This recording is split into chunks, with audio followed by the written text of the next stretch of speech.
Hello बच्चों, आज हम अध्याय 6 हमारे आसपास की सामग्री के प्रश्नोत्तर आइए और अधिक सीखे देखेंगे।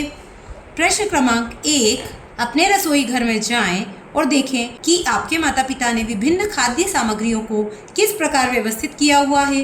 क्या आप छंटनी के लिए किसी बेहतर विधि का सुझाव दे सकते हैं? अपनी नोटबुक में लिखिए। तो देखिए, इसका उत्तर हम किस प्रकार लिख सकते हैं। हमारे घर में हमारे माता पिता ने सभी मसाले, सभी दालें, कप प्लेट, बर्तन, घी तेल, आलू प्याज, सब्जियां, दूध और दही, ये सब अलग अलग जगह पे, जैसे जो मसाले वो एक जगह पे रखे हैं, सभी दालें एक जगह पे रखी है, कप प्लेट एक जगह पे रखे हैं। तो इसका उत्तर हम इस प्रकार से लिख सकते हैं, हमारे घर में सभी मसाले, सभी दालें, कप प्लेट, बर्तन, घी तेल, आलू प्याज, सब्जियां, दूध दही एक जगह पे रखे जाते हैं। और मैं ये सलाह दे सकती हूँ कि पारदर्शी डिब्बे में सामान रखा जाए तथा उन पर नाम की चिट लगाई जाए, जिससे कि नमक, पीसी शक्कर, मीठा सोडा ऐसी एक जैसी दिखने वाले सामानों में लेने में कोई गड़बड़ ना हो जाए। प्रश्न क्रमांक 2, स्तंभ 1 में दिए गए अक्षरों को सही क्रम में लिखें और प्राप्त शब्द का मिलान स्तंभ 2 में दिए गए गुणों से करें। तो देखिए, स्तंभ 1 में जो शब्द दिए गए हैं वो आगे पीछे लिखे गए हैं, उनको पहले तो हमें सही लिखना है। जैसे कि द्र, आधा व और य, ये मिलके बनता है द्रव्य। ये उल्टा दिया हुआ है तो इसको हम लिखेंगे घुलनशील, घुलनशील। पारदर्शी, फिर द्युतिमय, ये हमने सही शब्द लिख लिए हैं।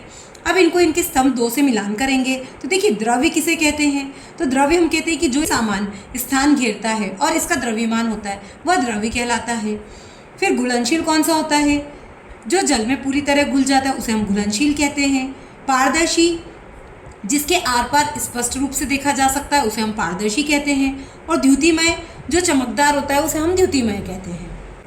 प्रश्न क्रमांक 3, दुकानों और घरों में सामग्री रखने के लिए जिन पात्रों का उपयोग किया जाता है वे प्रायः पारदर्शी होते हैं, इसके कारण बताइए। उत्तर, दुकानों और घरों में सामग्री रखने के लिए जिन पात्रों का उपयोग किया जाता है वे प्रायः पारदर्शी इसलिए होते हैं क्योंकि उसमें रखा सामान आसानी से दिख पाए। इससे हमारे समय की बचत होती है और हमें सामान ढूंढना नहीं पड़ता है। प्रश्न क्रमांक 4, बताएं कि नीचे दिए गए कथन सही है या गलत, और गलत कथनों को सही करके लिखें। तो देखिए, पहला कथन दिया है लकड़ी पारभासी है जबकि कांच अपारदर्शी है। तो देखिए, तो गलत बात है। लकड़ी जो होती है वो अपारदर्शी होती है, उसमें से हमें आर पार दिखाई नहीं देता है, और जबकि कांच जो होता है उसमें से तो हमें आर पार दिखाई देता है। तो हमें लिखना है लकड़ी अपारदर्शी है जबकि कांच पारदर्शी है।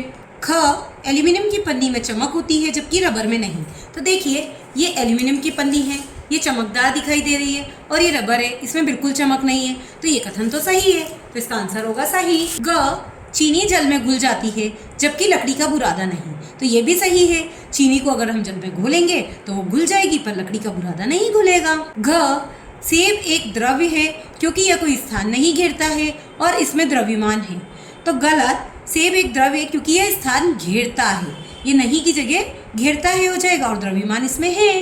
किसी भी सामान में द्रव्यमान तो होता ही है। प्रश्न क्रमांक 5, हम विभिन्न सामग्रियों जैसे लकड़ी, लोहा, प्लास्टिक, बांस, सीमेंट और पत्थरों से बनी कुर्सियां देखते हैं। कुर्सी बनाने के लिए सामग्री के कुछ वांछनीय गुण निम्नलिखित है। कौन सी सामग्रियां इन गुणों को पूरा करती है? तो देखिए, कठोरता, तो कठोरता किस किस में होती है? लकड़ी में होती है, लोहे में होती है, सीमेंट में होती है और पत्थर में होती है। तो हमने आंसर लिख दिया लकड़ी, लोहा, सीमेंट और पत्थर। ये बैठने पर भी मुड़ती या हिलती नहीं है। हल्का भार, एक स्थान से दूसरे स्थान तक ले जाने और उठाने में आसान होता है। तो देखिए, इनमें से प्लास्टिक और बांस 2 ऐसी सामान हैं जो हल्के होते हैं, एक स्थान से दूसरे स्थान तक आसानी से उठा कर ले जाए जा सकते हैं। तो इसका आंसर होगा प्लास्टिक और बांस। ग, सर्दियों में बैठने पर अधिक ठंडी महसूस नहीं होती। तो देखिए, अगर हम सर्दियों में लकड़ी की कुर्सी पर या बांस की कुर्सी पर बैठेंगे तो हमें ठंडी महसूस नहीं होगी, जबकि अगर हम पत्थर की, सीमेंट की या लोहे की इन कुर्सियों पर बैठेंगे तो हमें ठंडी लगेगी।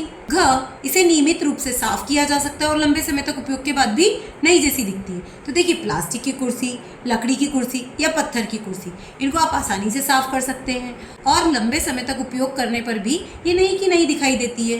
प्रश्न क्रमांक 6, आपको क, खाद्य अपशिष्ट, ख, टूटा हुआ कांच, ग, रद्दी कागज को एकत्रित करने के लिए पात्र की आवश्यकता होगी।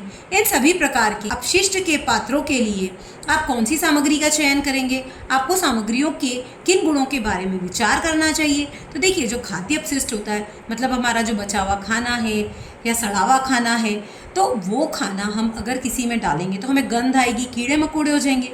तो उसके लिए हमें कैसा लेना रहेगा? ढक्कनदार पात्र लेना रहेगा, जो कि हवा बंद हो, जिसमें हवा अंदर बाहर ना आ जा सके, और लीक प्रूफ हो, मतलब अगर कोई लिक्विड चीज़ हो तो बाहर बह के ना आ सके।